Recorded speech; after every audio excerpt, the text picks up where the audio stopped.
Еуропалық одақ пен Ұлыбритания дүйсенбі күні кибершабуылдар үшін Ресейге қарсы бірлескен санкциялар енгізді. Бұл шектеулер Польшаның энергия жүйесіне жасалған шабуылдар мен Еуропадағы көпжылдық кибернауқанға байланысты қабылданып отыр. Сол күні Германия наразылық ретінде Ресей елшісін шақыртты. Nous convoquerons l'ambassadeur de Russie en France dans les prochains jours, mais que nous allons également prendre des sanctions à l'encontre de 9 individus et de 4 entités responsables de cette campagne de cyber qui a été orchestrée par le FSB, le bureau de sécurité, le service de sécurité fédérale de la Russie.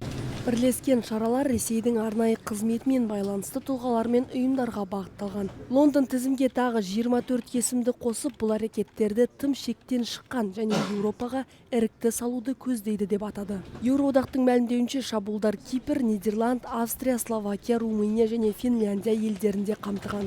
Федералдық қауіпсіздік қызметінің 16 орталығына телінген. 2025 жылдың желтоқсанында Польшаның энергия жүйесіне жасалған шабуылдар сәтсіз аяқталды. Бірақ бұл қағаған қыста 500 000 тұрғынды жарықсыз қалдыру мүмкін еді дейді Ұлыбритания сыртқы істер министрлігі. Сондай-ақ Британия сыртқы істер министрлігі Ресей лас істер үшін киберқылмыстық топтарды пайдаланатынын атап өтті.